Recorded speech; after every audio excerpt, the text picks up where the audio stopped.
Thank you so much for coming to the seminar on how to edit your podcast. Apologies for the late start. I exported a slide in the wrong file format, and everyone can yell at me. So sorry to our tech human, Brad. I am not going to be looking at the Twitch chat.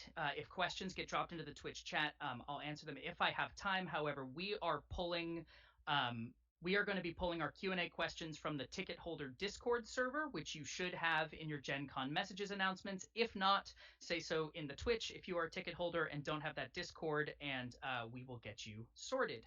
Um, Brad, feel free to jump into my headphones if there are issues I can't see. Um, we are going to start up with introductions. Who am I?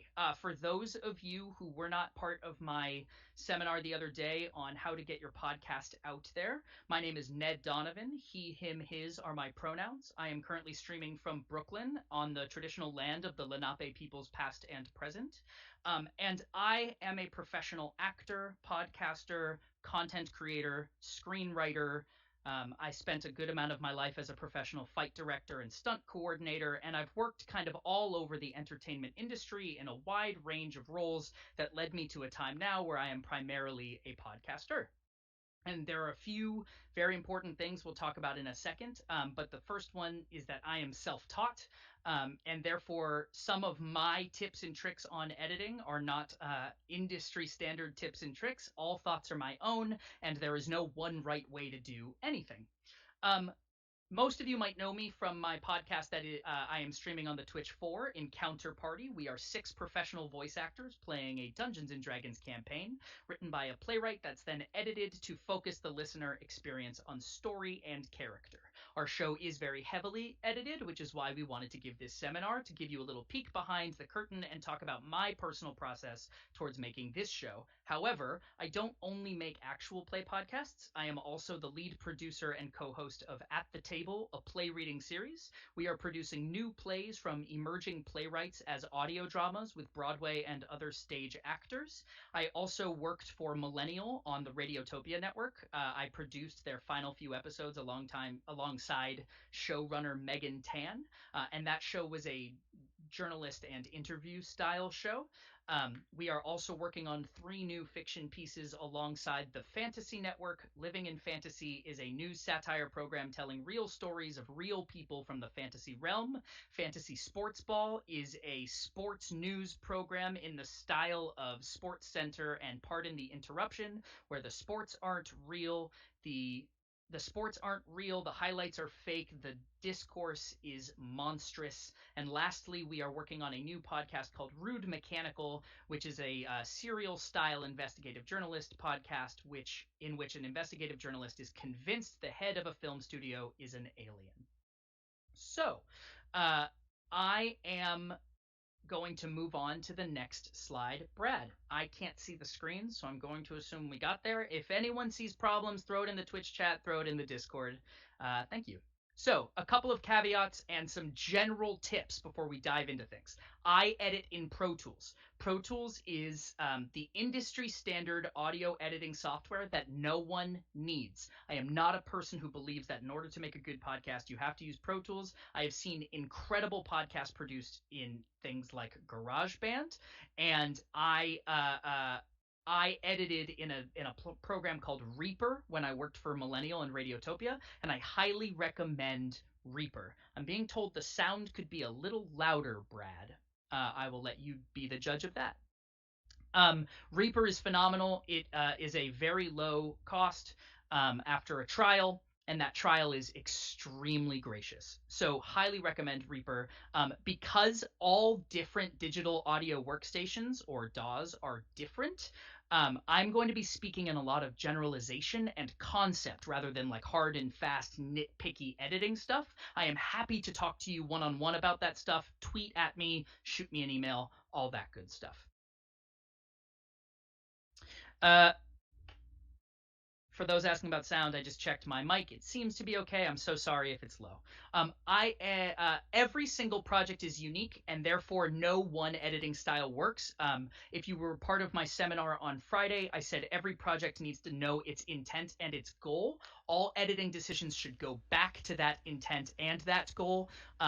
if you want to know more about that, that seminar is available in our Twitch archive. And like I said, I'm self-taught, so some of what I say may be technically incorrect by traditional rules. Tips. You cannot fix a bad recording. You can only hide its flaws, meaning 90% of good editing starts in the recording room. And we're going to talk about that on the next slide. Um, Also, I find in terms of an editing overall concept, if you set before you go into anything how long your episode is going to be, even if you miss that goal, you will be much more ruthless about editing down. You won't get precious with things that really should be removed, and you'll have a much tighter and closer final product. So by considering every second of audio you release, you'll have a much better final product, in my opinion. And then over prepare in pre-production. It's very important. I added this after I finished this slide. You must over prepare in pre-production because it means that when you get to editing, you will have every tool available to you, including very good audio quality. And lastly, trust your gut. Rules don't matter. If you say, ooh, my podcast needs this, then it needs that. At the end of the day, your product is your product, and all rules were made to be broken. What I'm offering is my process and my tips on all of this. So with caveats and tips out of the way, we're going to talk in kind of the process of my creation through editing of a podcast. Next slide, please, Brad. And like I said just a few seconds ago, all good edits start at a great recording. So here are my tips for great recordings. Number one, every single voice needs its own microphone if there are people talking at the same time. Obviously, if you're doing an audio fiction and everyone is capturing lines in the wild, you can use one microphone and everyone can come into the room, but don't use one microphone to capture multiple people. The audio will never be as good as you want it to be. And if you want a higher quality output, you have to start at one microphone per person. Now, that being said, do you need a top of the line microphone? It can help, but I will tell you that At the Table, a play reading series, just released a play last night that stars a lead actor from TV's The Wire, and he recorded using his iPhone. At the end of the day, you can get good quality out of very limited tools if you set your room right, which we'll talk in a second. Now, preferably all voices would be on the same mic type. That just means that different microphones capture slightly differently and your room will always sound the same if you use the same mic type. This isn't a rule. It's just like nice to have. It's almost never possible, and Counterparty has never captured with the same mic. If you can do it, good for you.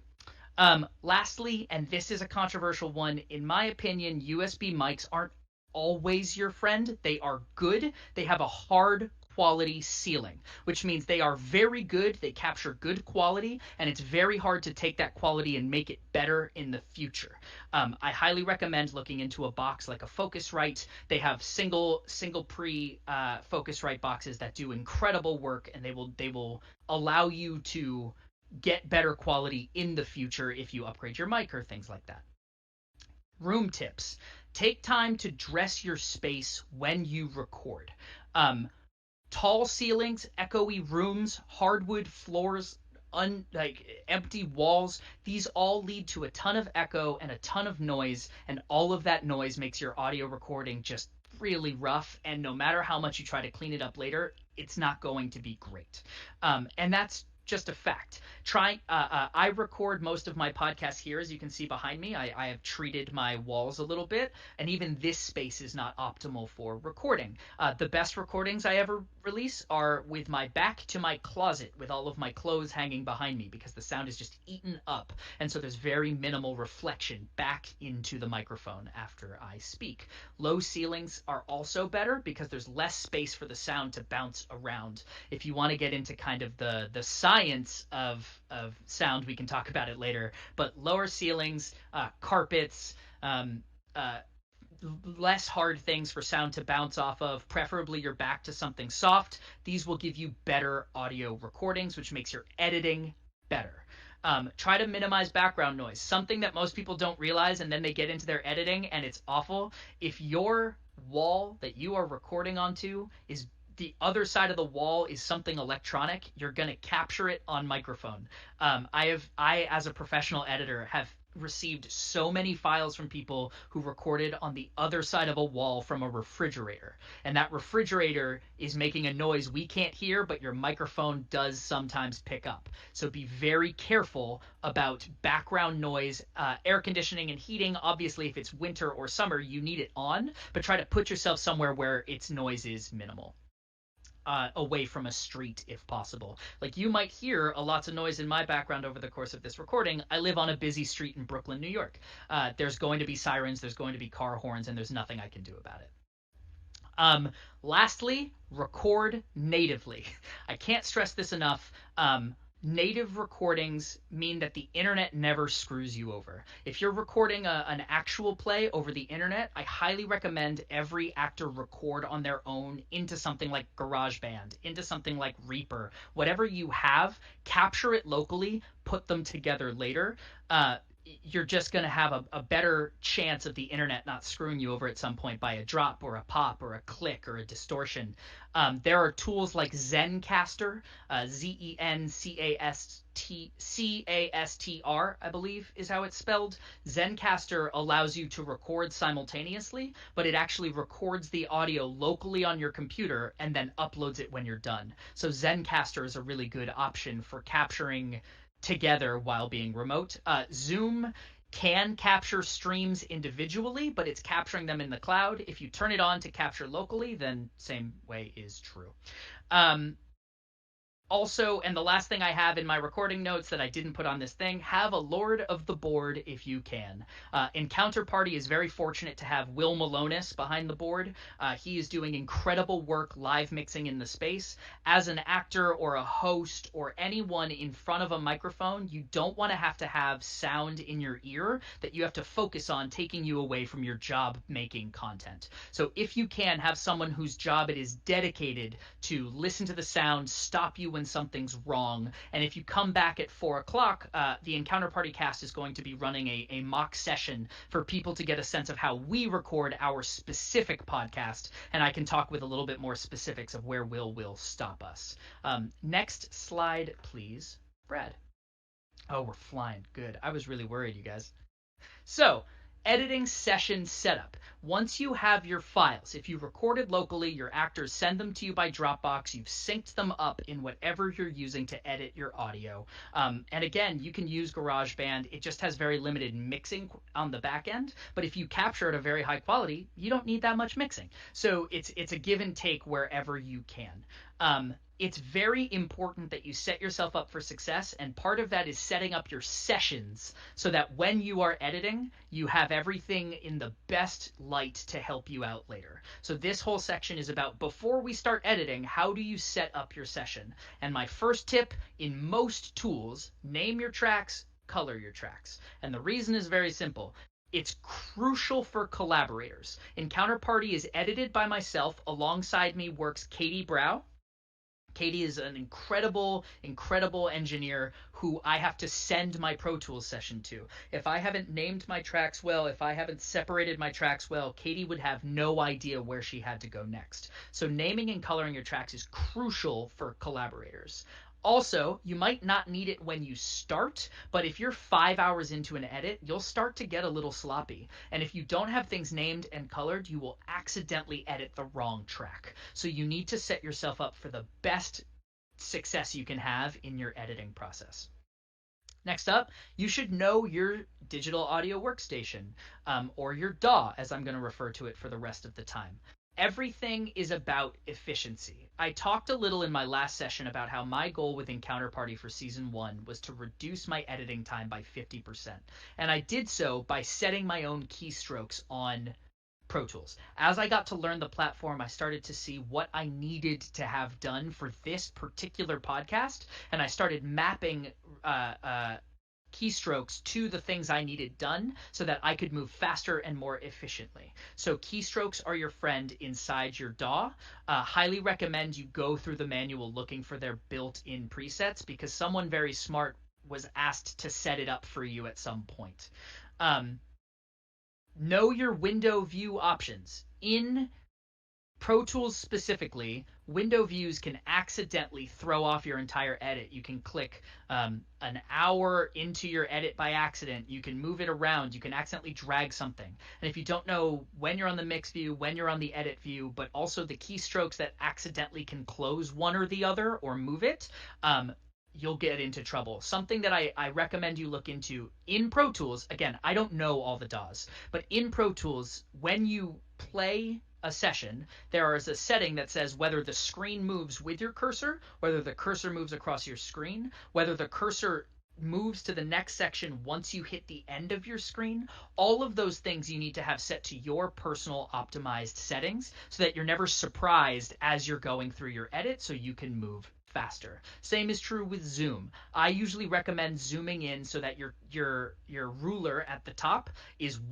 counting off in 1 second increments. That allows you to have the most control, in my opinion, over your edit. Any farther, you're going to have to be side scrolling too much, and any less, you can't click with exact precision. Lastly, make sure your ins and outs are optimized. Now, this matters most for recording and re-recording, but you will spend a lot of time if you plug into your DAW and your headphones aren't playing audio. And you will spend a lot of time trying to figure out what is being sent to the wrong output or where it is. So make sure when you start a session and the first time you save a session, your ins and outs are optimized to exactly what you want from then on. The next tip is controversial. Your edit is not the place to be mixing. And a lot of people think that, especially as you get faster and faster, you can kind of do both at the same time. I would heavily discourage it. They require different parts of your brain, and it is better to do a pass for editing and then go back and mix your edit. I promise you will just have a more consistent quality, and you will have way less mistakes that just happened because you weren't prepped for the mix when you started trying to make those decisions. That being said, plugins are your friend. They really are. Don't over plugin. I've written this down very big. It's what I call plugin spam. Adding a plugin to cover a problem usually means you have to solve it way back when. If it's an EQ problem, don't add a bunch of filters to try and solve it. Fix the first EQ you did. If that's a plugin, in some tools that's built into the base track.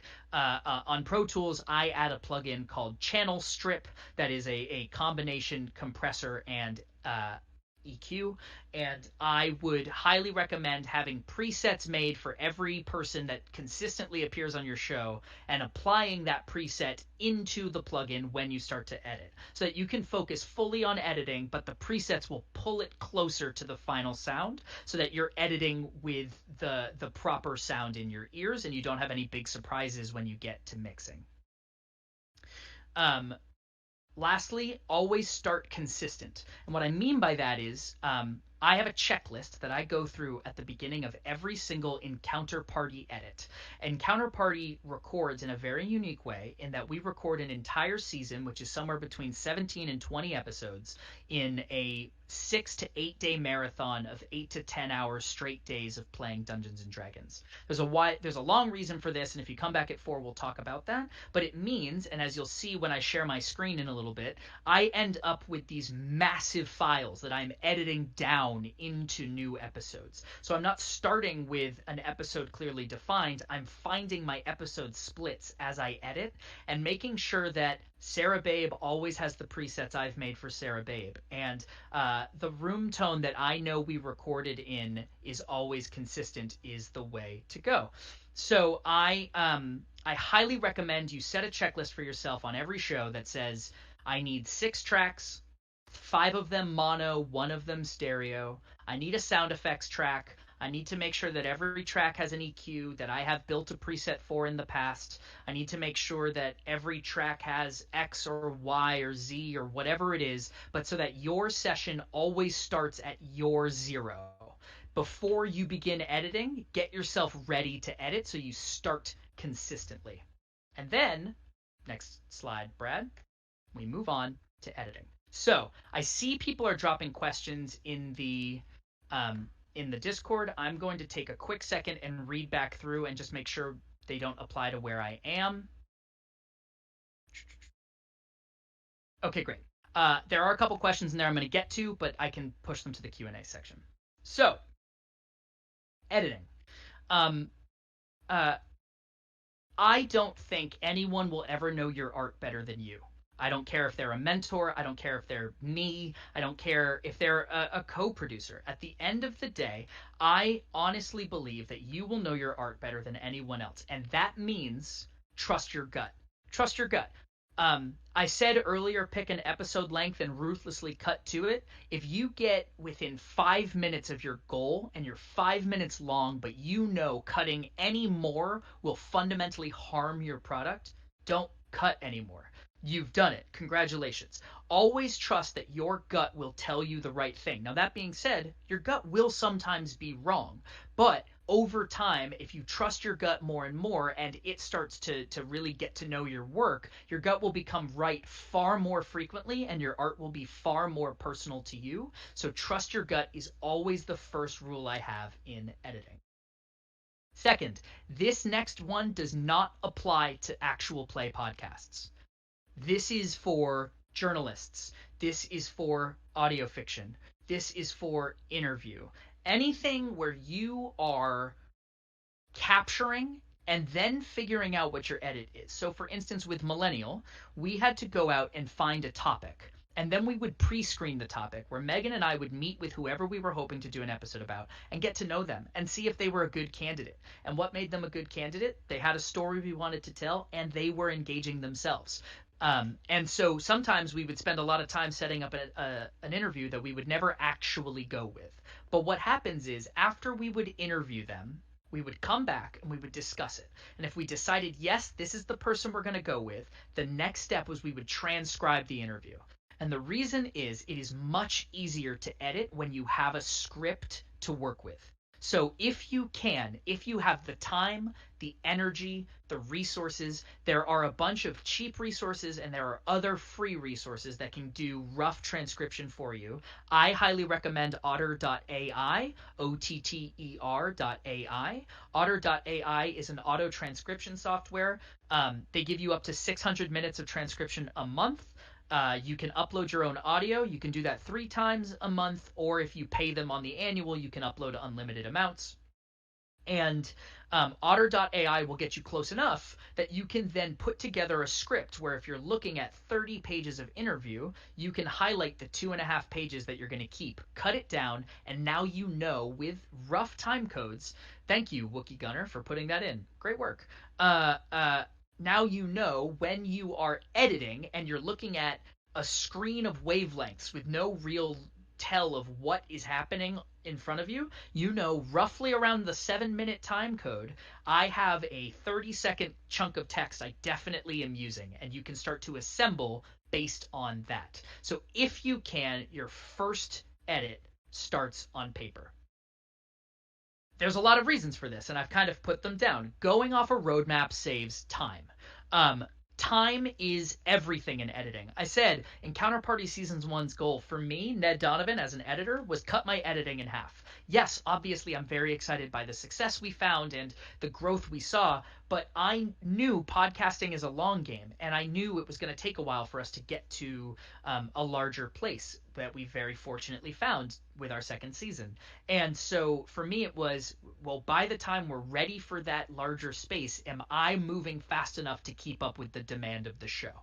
And so time is everything, and therefore if you're editing to a script, if you know the 5 minutes you're never going to use, which means you can cut them without ever having to listen to them again, then you have much less audio to try and find your final result with. Second, and this is important. After you finish an edit, you're going to edit it again after receiving feedback. You export your file, you send it to a co-producer. If you're doing it just yourself, you send it to a friend. Get the feedback and allow all feedback to be true. Because at the end of the day, there comes a time where you're too close to your art and someone needs to give you an edit. For me, that's my co-producer Brian. I make all first edits, I send it to him, he sends it back to me saying this needs to come out, we need a longer space here. He has the outside and disconnect from the 15 hours it took me to get to first edit to have the clarity of mind to see what makes a product better. So I always export my first edit, and then, not right now because it's a global pandemic, but when I was commuting to work, I would put it on I would listen to my first edit on my commute, and I would make little time code notes saying like, ooh, I don't like how the spacing at 4210 came out. And so then when I get to the second edit, I get to have my more emotional response to my work. And so the second edit is really when you come back through and your gut cuts in a little more. Because if your first edit is just lining up to a script that you've written, then phenomenal work. You get to hear things exactly as you think they need to be, and you have a much easier time shaping it from here. The last thing is glaring issues come immediately apparent if you edit on paper. It becomes glaringly apparent when you're missing something in your interview. Again, going back to when I worked for Radiotopia, with Millennial, we often had to do a second interview because we would conduct interview, we would get all our copy, we'd transcribe it out, we'd write our narration, we'd read our script, and we go, oh my god, they never actually talked about X. We talked about it on the phone, but they didn't actually say it on microphone. And so we have to go back to them and say, can we get audio of you just answering this question? And so having it on paper gives you a much clearer view of what you are missing. So especially in interview shows and journalism shows and storytelling shows, if you're making a true crime show, the script will give you a much better sense of what you need to go find again, rather than listening to it and hoping to remember. Next up, be ruthless. Again, I say have a goal length, fight for it. The reason is very simple. Shorter podcasts are more consumable by more people. Now, this is controversial coming from someone who releases a show that is roughly 50 to 75 minutes every single episode once a week. That's a lot of time I'm asking people to commit to. And it's sometimes hard, especially if you're a consumer of actual play content. It doesn't matter how much you want to listen to new actual plays. You don't have time because you're listening to the ones you're already subscribed to. I said this in my last seminar, but every person who comes to your podcast that isn't where you are not the first podcast they're consuming has to have made the choice to add you to their queue. And most podcast listeners have 15 to 20 shows in their queue, which means that refresh once a week or every other week. And so if you are asking them to add your show to the queue, especially if your show is 50 to 75 minutes long like mine, you're asking them to stop listening to something to start listening to you. And that is a hard pitch when people don't know you yet. So I am a big believer if you have, and again, doesn't apply to Encounter Party, but it does apply to everything else I produce. If you have a 30-minute show and it's 3 different topics, ask yourself what happens if you have 3 10-minute episodes on a single topic each. One, you've just gained 2 whole weeks of release time because now you release on Monday, Monday, Monday instead of having to do 30 minutes every Monday. But also, it's a lot easier to say to someone, hey, please check out my podcast. Each episode is 10 minutes long. Than, ooh, check out my podcast. Each episode is 30 minutes long. 30 minutes is around the average of a podcast episode, but in my opinion, the shorter your content can be and still tell the same story you want to tell at 30 minutes, the better the more you've accomplished. And a good example of this is with Encounter Party, each season we've actually set out to make 15 to 16 episodes, and we've ended up with 17 in the first season, 19 in the second season. And that was because we got to places where we said, we have to cut this 2-hour chunk of story down into 2 1-hour pieces. Is it perfect for what we thought our starts and stops were going to be? No. But we think we owe it to our fans to try and make the tightest package we can inside as short as we feel we can get the story, so that people aren't forced to choose between us and something else they love whenever possible. Living in Fantasy, Fantasy Sports Ball, and Rude Mechanical, the 3 shows we're developing for the Fantasy Network, will all be under 10 minutes. And that means we can say to you, hey, you may not have time to listen to Encounter Party, we get that, but maybe check out Living in Fantasy, and if you like it, we have these 2 other small shows, and if you like them, check out our longer show. A shorter show is just an easier pitch to an audience, which makes it much easier to get people to listen to you over time. The second thing is less is more. At the end of the day, it's very easy to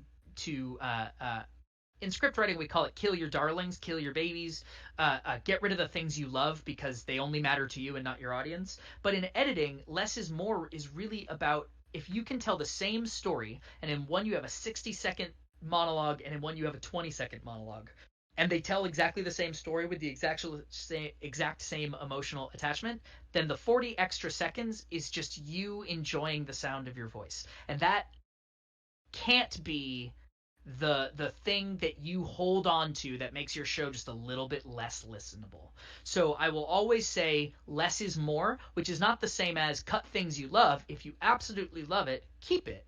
But if it's something you love and someone else said, I don't need to hear that part of this episode, ask yourself if you truly need it. Less is more. And the last thing, this is an Encounter Party staple.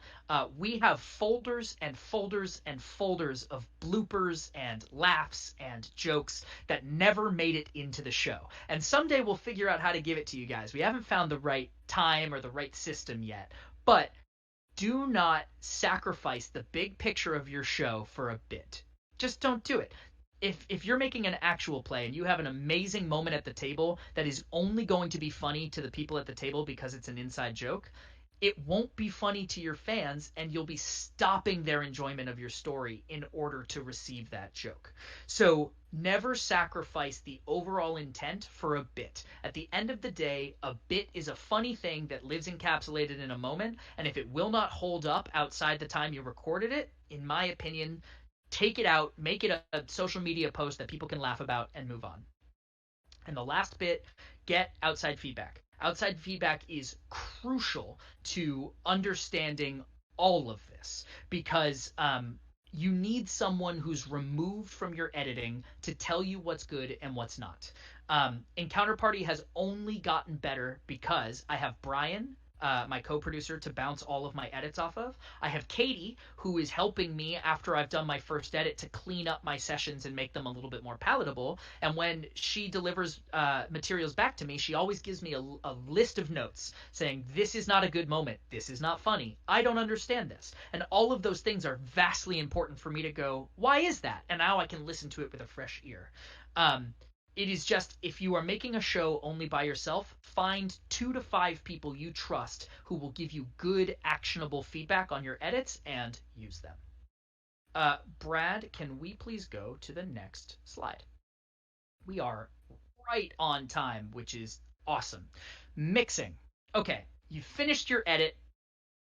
You have edited it 1 to 5 times. You've now reached picture lock is the best way to put it. Picture lock is in film. It means the every cut and take is done, which means now as you fix the coloring, there's no chance you're going to extend a scene in any direction and throw off time codes. In film, I mean in audio, I'm sure they call it audio lock. I've never called it that. I call it picture lock still.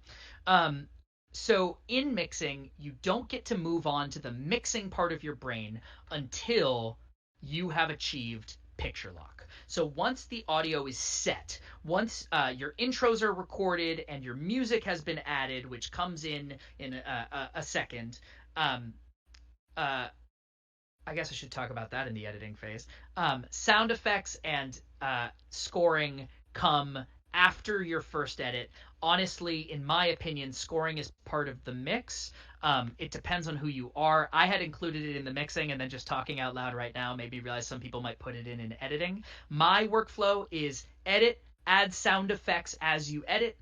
Don't add a single lick of music until you have reached picture lock, which is when the editing phase is done. Next, score your piece. Scoring and mixing can go hand in hand, though I do not recommend it.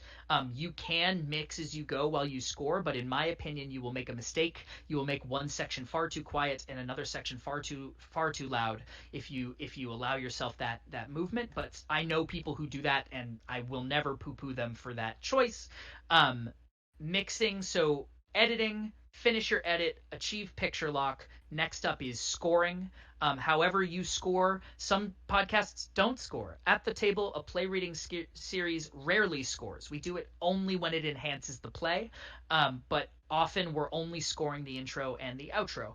Add those in before you mix, and then make sure that it's the way you want it. So once you're in the mixing phase, we're back to my exact same thing.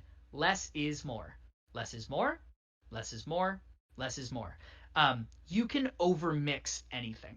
At the end of the day, mixing will get in the way of your product, and it's really hard to train your ear to know when something is mixed well or you've just been listening to it for 3 hours. And I don't have a shortcut for how you fix it, but you will start to listen to something so long that you'll be like, I have nailed this mix. And you will send it to someone to listen to, and they will write you an email that says, this sounds like trash. And you'll listen to it again, and you'll realize it sounds like trash.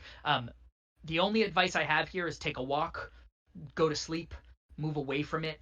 Do not let your first mix be your released mix. If anything, it should be at least your third if you have the time. Mixing is all about making something sound natural or matching something to the art. For instance, in a fantasy world or a sci-fi world, natural doesn't always make sense. You want people to sound like the way they talk when you're doing interviews. You want the transfer between microphones to sound smooth. If one microphone picks up a ton of room tone and the other microphone picks up no room tone, you're going to hear that as you cut between your clips. It's important that you take the time to make everything natural. And to go to a different analogy for anyone out there who's a filmmaker, it's the same process for mixing as it is for color grading your footage. Before you can put on an effect or a filter or something awesome, you have to edit it to 0. No footage looks right from a color perspective the day it ends up in your editor. You need to edit it down to realism so that you can then add a new color layer that affects it to be blue or whatever you want. The same is true with mixing. Before you can do your cool effect you've been planning on the whole time, you need to take the time and give your project the respect to edit it down so that listening to it sounds completely natural, so that you're starting from a baseline 0. It's important that your mix is even volume across all microphones. It's just consistency. Consistency is the goal. You have to take the time to make sure that no one is way louder than anyone else. And later, if you have a very quiet moment and a very loud moment, it is up to you as the editor and as the mix engineer to bring those closer together. Not make the quiet so loud it's insane, and not make the loud so quiet it doesn't make sense. But you can't hurt your listeners' ears by having a vastly varying volume base. It's your job to mix up a little and mix down a little and make everything comfortable to listen to.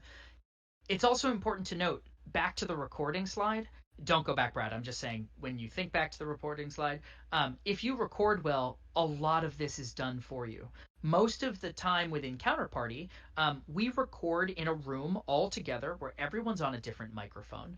And when you listen to our recording at the beginning, we have an engineer who made it sound as good as he could, but it's echoey and there's a bunch of sounds from people around the table, and it's hard to listen to, and it can be hard to understand what your concept is going to be when you're hearing all those microphones at once. So my biggest mix tip, and it's something I don't think enough people do, and I highly recommend it, is just turn off whoever's microphone isn't talking.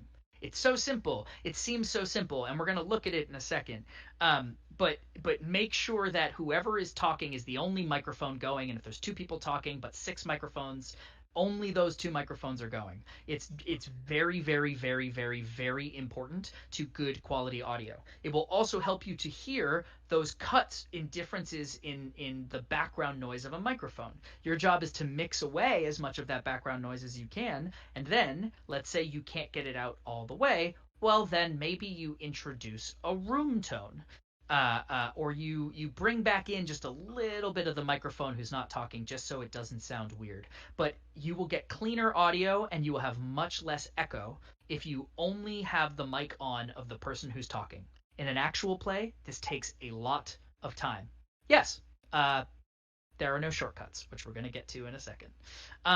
This is also the next thing: headphones loud, mix quiet. Turn your headphones way up and then mix so it is comfortable for you. It is much better to be a quiet show people have to turn up than an overly loud show that peaks out someone's speakers or exports loud. You can solve loudness. If you mix everything consistently, but it's consistently quiet, you can turn up the master volume later, or if you're mastering, which we'll talk about in a second, that will solve a lot of those problems for you. So headphones loud, mix to normal, so that when you take your headphones back to normal, everything sounds quiet but consistent. That is a phenomenal way to make sure that you are good. And so this is the time, the first edit, the second edit, the third edit. If you are making a 20 episode season the way I do, um, uh, Art Monso, so we don't have to mix for just headphones or just speakers. Uh, you don't. I will admit I don't own monitors. And I listen to my podcast in the car, and I think it sounds good. Um, uh, I would recommend trying to optimize for both, but you don't need to have a separate mix for speakers and a separate mix for headphones. If ever you do need that, it's because you're working for a company that's able to pay you for that privilege. I have never needed to do it ever. Um, so uh, uh,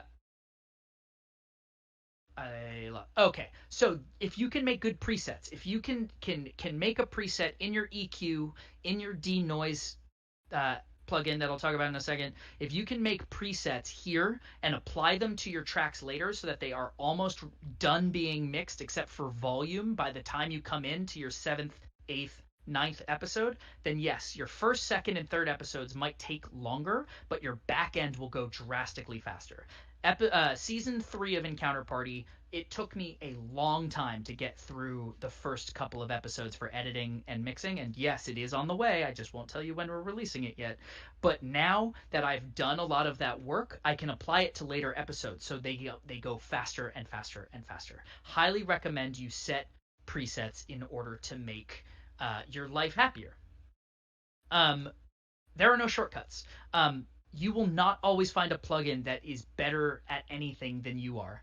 You will not find a keystroke that magically mutes all non-talking microphones in a way that you can trust not having to go back and check manually. And therefore, my rule with all tools, if you have to check something manually after you run the program, do take the time to ask yourself if you'd rather just done it by hand in the first place. You're going to go over the entire time frame anyway. Ask yourself which one is truly faster. For me and transcription, Otter.ai gets me close enough to a transcription that if I need to fix it by hand, okay, it's a lot faster than typing out the whole thing. However, there are some tools, for instance, WaveWriter is a automation for volume tool, but in my opinion, I have to spend so much time making sure it did it well that it's not worth the time I gave it running the plugin. I have to do it by hand in the end anyway. I'd rather just do it by hand in the first place.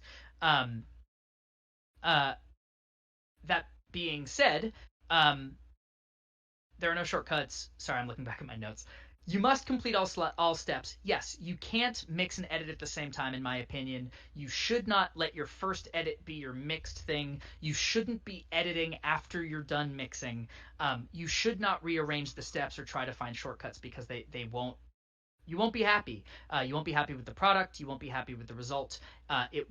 It won't work for you. However, plugins, when used carefully, can speed steps up significantly. So like I said, if you have a set preset of plugins that you know every single vocal track is always going to get, then voila, add them right at the beginning, set your presets, and you've done a bunch of mixing for yourself already. Um, the last thing is, did I give? I did. I gave one note twice. Don't sacrifice big picture for bits. I was confused. I confused myself. Ignore that one. That's left over from the editing slide. The last one, export, listen, remix. Export, listen, remix. You're going to do this a lot. I recently remixed the very first episode of Encounter Party, and I looked back, and it is draft 15 of the mixes. Um, you're not going to have you're not going to be able to have mixes that are you're not going to be able to get it right on the first mix or the second mix. You might get it on the third mix. And if you start to get things faster and faster, you might get it on mix 2, but more than likely you're going to finish an edit. It's going to do 3 more rounds of edits. Then you're going to mix it. You're going to do 3 to 4 more rounds of mixing, and then you'll be happy to release. Otherwise, what will end up happening, and it has happened to Encounter Party, and it has happened to Millennial, and it has happened to every podcast I run, you will release an episode, you will go listen to it on your own phone, there will be a glaring error or an awful mix problem, you'll have to run back to your computer, you'll have to remix the whole thing, and you'll have to re-upload it. Try to avoid that by allowing yourself the time to quality assure your own product. So, with all that said, we have 9 minutes, and I want to take just a couple minutes and show you an Encounter Party session to give you an idea of what things look like and how they will come into play. Brad, because I'm not looking at the Twitch, can you just acknowledge in my head when they can see the editing screen? Or can someone in the Discord tell me that you can see my editing screen? Thank you. So this is, I've called it Gen Con copy, but this is a live edit of a new Season 3 Encounter Party episode that is past Episode 1. Specifically, this is Episode 4, for those of you keeping count. But this is a copy I've made for Gen Con, as you can see at the top. So, when I start an edit, you can see right here just how long this is. That's because every single day we're recording 8 to 10 hours of Dungeons and Dragons. You can also see up at the top here, this is known as, again, by the way, this is Pro Tools. Very specific tool. Reaper does a lot of these things. Audacity does a lot of these things. Adobe Audition does a lot of these things. They all do them differently, but they're all tools you can find inside your DAW. So, our sound engineer leaves us notes. I hope I don't see any spoilers in here. We'll find out. Hey, Lorzach story. He misspelled Lorzach. So he'll leave me a note that allows me to know. Every once in a while, he'll leave a note that says, cut this. It's empty air or whatever. You can see here, these are all individual edits I have made to take Andrew's story, which is gorgeous, and cut pauses. I cut ums. I cut likes. I do a lot of work to clean it up so that the audience is getting just the character, just the story. What I start with looks something like this. It's just a long line of sound forms. And this is why I said working with a script will always make you happier. If you have 2 hours of raw audio, but you know you only need minutes 10 to 22 and 41 to 50, you can cut all the rest without having to even listen to even deal with them inside this. So what you're looking at here is every single person gets their own track. This is before I've added music and sound effects. So if I were to do that, track new, stereo 2. These will be my music and sound effects tracks someday. If I come back to the edited section, I'll just select a bunch of it so you can see. This is what I'm usually looking at. It's a screen that looks something like this. I've got 6 vocal tracks at the top, a sound effects track, and a music track, and I'm just side-scrolling along and editing as I go. How I edit, find this tool inside your DAW. In Pro Tools, it's called Shuffle. I have no idea what it's called in anything else because I haven't used them in so long. But Shuffle basically says, if I make a mark here, and I make a mark here, and I delete it, it moves that back. What's great about that is when you're editing the way Encounter Party is, you're editing an actual play podcast, what you are doing is you're just slamming together the audio that needs to be next to each other without having to manually drag it. The Shuffle tool is hugely important in the editing of audio drama podcasts. I'm sorry, actual play podcasts. Audio drama podcasts are a little bit different. The other thing that I highly recommend, again, is right now, if you could hear this, and I can't let you do that because it would be spoilersy, you would hear all of these microphones at once. However, only Brian is talking. The rest of these are completely silent. So you want to come through and you're going to mute them. Now the only microphone that's going to make it out is Brian. This is a very important part of the mix step. Muting is easier than manually dragging the volume down, so I recommend muting over trying to like dip and pull back volume. Muting clips will just be a happier thing for you. Other things to note, these are my 3 plugins. We're not going to get to on-air Q&A, everyone, so drop your Q&A in the Twitch, or Brad will transfer things over, or in the Discord, or Brad will transfer things over from Twitch. I want to talk to you about the plugins I use in the final 4 minutes. In Pro Tools is a built-in plugin called Channel Strip. Channel Strip is a combination EQ and compressor limiter.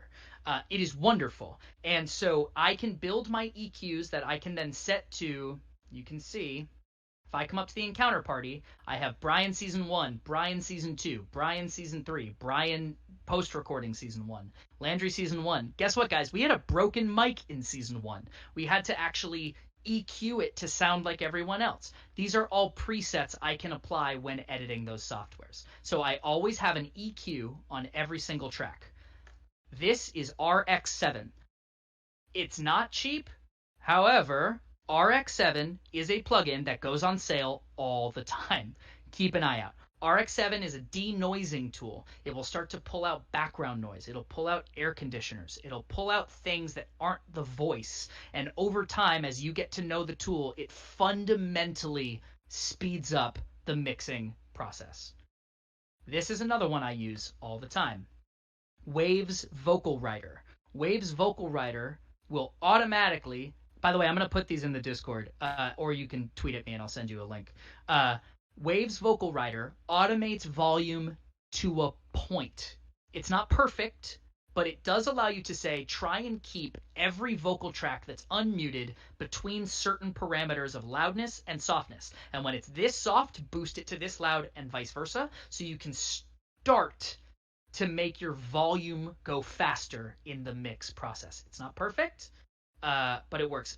In answer to you, Art Monzo, all of these work for a bunch of DAWs, not all DAWs, but I know that RX7 and Vocal Writer work in Reaper, and I believe they work in Audacity, and things like that. Ginger Brews 5e.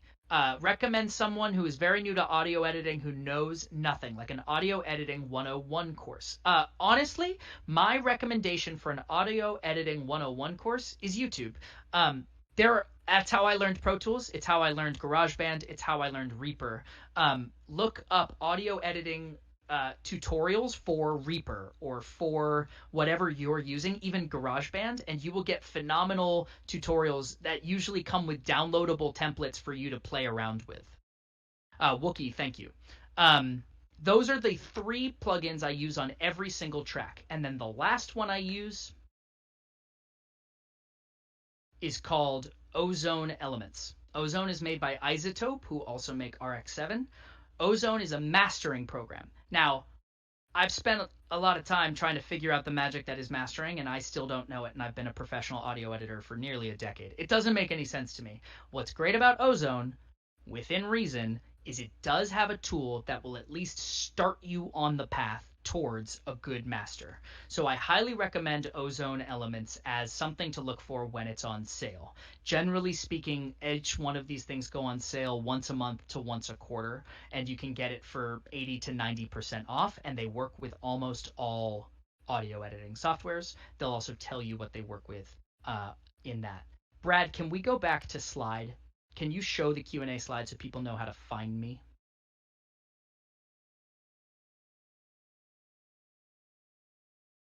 If you can see this, if you have questions, I will answer because you will. Audio editing is a 9-hour thing at minimum, and we're trying to do it in 60 minutes. If you send me a message in the Discord, if you tweet at me, if you email me, if you go to my website and send me something through the forum, if you reach out to Encounter Party and say, I saw Ned's thing, I will respond to everyone individually, and I will try to answer as best I can or point you in the direction of something I can't. Audio editing is a massive undertaking. Congratulations for coming in. It's taken me nearly a decade to get to a place where I truly call myself a professional audio editor. And I learned it all by YouTube, by friends, and by people willing to help me out by giving me notes when something I thought sounded good didn't. People would tell me, this is too bright, this is too nasally, and it would turn out I had made an EQ problem, and now I learn. If you have any questions, comments, concerns, epiphanies, find me at any of these links. Find us at the Encounter Party Discord channel. We're part of the Cast Junkie Discord server. I will put a link inside the Discord server. Or if you're on Twitch and you scroll down, there's those crazy Twitch boxes. One of them says join our Discord server. Use that. Reach out to me with any questions. It was a lot of information. I am happy to answer whatever I can. Thank you.